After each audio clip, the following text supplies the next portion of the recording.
Have you ever heard of the Scottish cannibal family that supposedly hunted and ate over 1,000 people?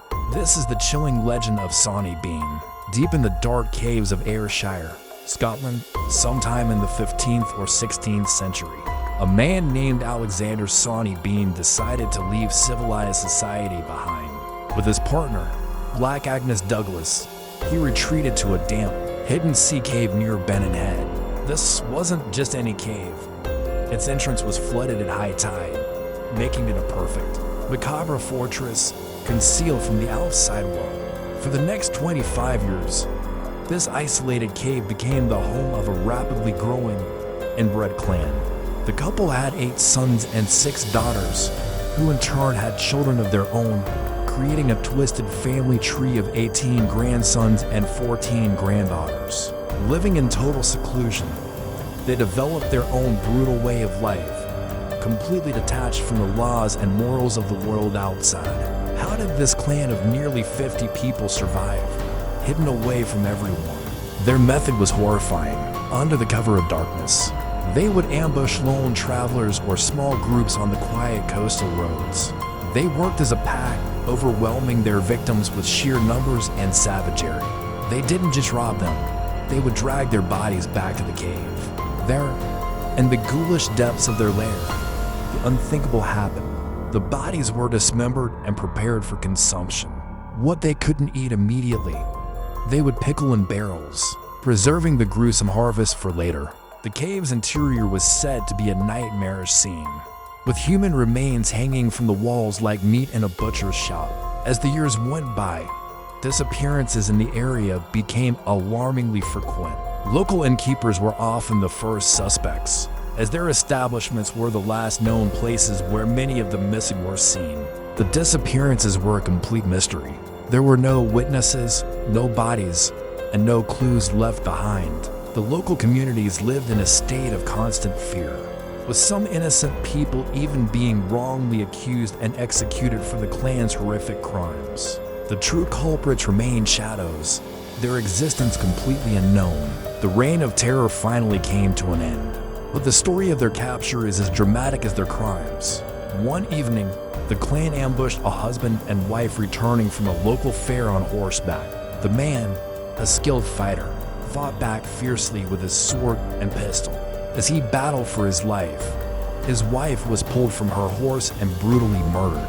Just as the clan was about to overpower him, a larger group of fair-goers appeared on the road. The clan, startled and outnumbered, retreated back into the shadows, leaving behind the man, the mutilated body of his wife, and for the first time, a witness. Word of the attack reached King James VI of Scotland, who later became King James I of England. Determined to end this plague of terror, the king himself led a massive manhunt with 400 soldiers and a pack of bloodhounds. They scoured the Ayrshire coastline, searching every forest, glen, and hidden crevice. It was the dogs that finally sniffed out the scent of death leading to the waterlogged entrance of the Bean clan's cave. When the soldiers entered, they were met with a scene straight out of a nightmare. The damp, cavernous space was filled with the stolen belongings of countless victims and, most horrifyingly, the preserved and dismembered remains of human bodies. The entire clan, caught completely by surprise, was captured without a fight. They showed no remorse, having been born into a world where this brutality was normal. The clan was taken to Edinburgh and their fate was swift and brutal. They were denied a trial, as their crimes were considered so monstrous that they were beyond the protection of the law. The men were executed in a manner that mirrored their own cruelty, while the women and children were forced to watch before being burned at the stake. The legend says that to their last breath, they cursed and screamed, showing no sign of repentance. But here's the most intriguing part. Is the story of Sawney Bean true? Many historians today believe it's more folklore than fact. There are no reliable historical records from the 15th or 16th centuries that mention Sawney Bean or his cannibalistic family. The first written account appears much later, in the 18th century, in publications known for sensational, gory tales.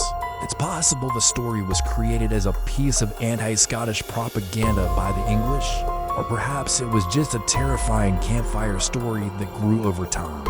Whether fact or folklore, the legend of Sawney Bean has become a permanent part of Scotland's dark and mysterious history.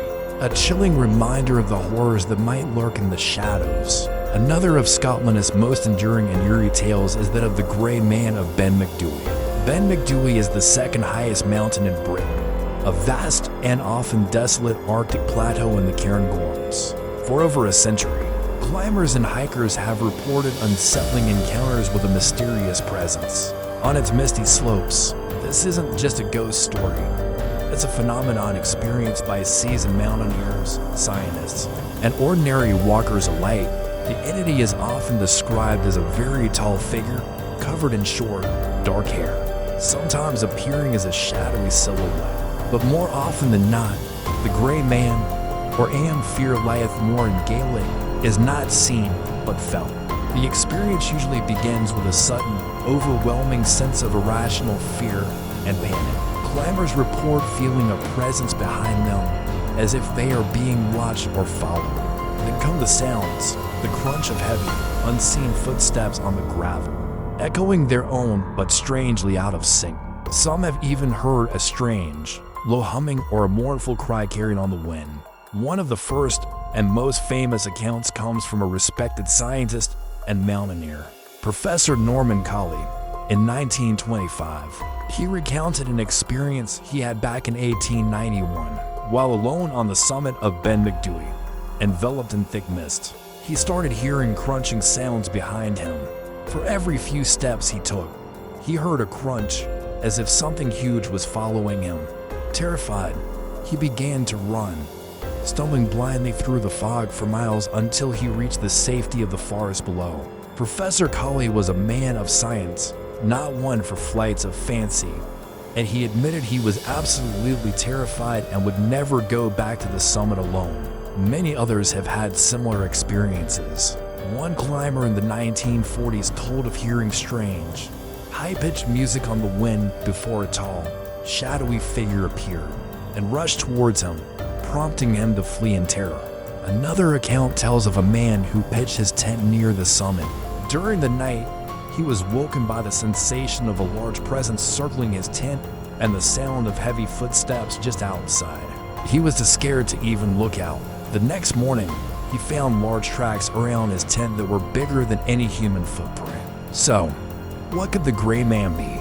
There are plenty of theories. The scientific explanation points to a phenomenon called the Brocken specter.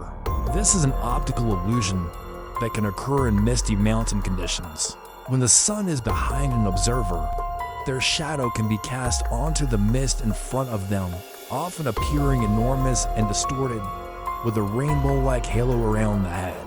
The sense of a presence and the footsteps could be attributed to infrasound low-frequency sounds created by the wind that are below the range of human hearing, but can cause feelings of anxiety, dread, and even visual hallucinations. The isolation, exhaustion, and low oxygen levels at high altitudes can also play tricks on the mind.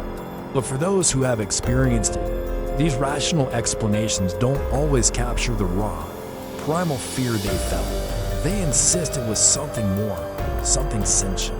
Could the Grey Man be a spirit of the mountain, a protector of the ancient landscape, or perhaps an undiscovered creature, a sort of Scottish Bigfoot? Whatever the truth, the legend of the Grey Man of Ben Macdui serves as a powerful reminder that even in our modern world, there are wild places where mystery still reigns and where you might not be as alone as you think. If you find these strange stories from the past fascinating, make sure to like this video and subscribe to the channel. We have many more chilling and mysterious tales to uncover together. Thanks for watching, and we'll see you in the next one.